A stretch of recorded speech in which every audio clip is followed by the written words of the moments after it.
Les premières cargaisons d'aide médicale britannique sont arrivées en Inde, alors que les habitants de la capitale sous oxygène sont légion. Ce mardi matin à New Delhi, près d'une centaine de concentrateurs d'oxygène et autant de respirateurs ont été débarqués à l'aéroport. C'est le premier de 9 vols attendus cette semaine en provenance de Grande-Bretagne. En attendant la mise en place de ces aides, les patients sont amenés à l'hôpital par des parents désespérés, mais beaucoup d'entre eux sont refusés. Ils n'ont pas d'oxygène, ils n'ont pas de médecin, les gens meurent ici. Nous sommes restés sur le parking pendant 1 heure et maintenant ma sœur vient de mourir. L'Organisation mondiale de la santé a qualifié la situation en Inde de plus que déchirante.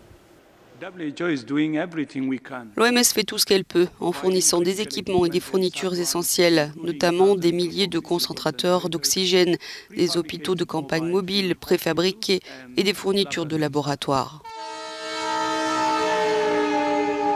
Le gouvernement indien a organisé l'envoi de camions-citernes d'oxygène à New Delhi par train. Le président américain Joe Biden a promis à l'Inde une aide d'urgence, un soutien sans faille, ce qui a été salué par le Premier ministre indien Narendra Modi. Les États-Unis vont lui envoyer des composants pour la production de vaccins et des équipements médicaux.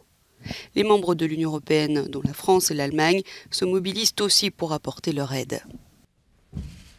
Nous travaillons maintenant à toute vitesse pour voir dans quelle mesure nous pouvons envoyer des unités de production d'oxygène médical par générateur. C'est ce que fait toute l'Europe. J'en ai également parlé aujourd'hui avec le Premier ministre portugais qui assure actuellement la présidence du Conseil de l'Union européenne. Et nous voulons faire tout ce que nous pouvons pour aider l'Inde. L'Inde avait géré la première vague de la pandémie. Elle est submergée par la seconde. Seules des livraisons immédiates d'oxygène et de vaccins peuvent aider à mettre fin au cauchemar.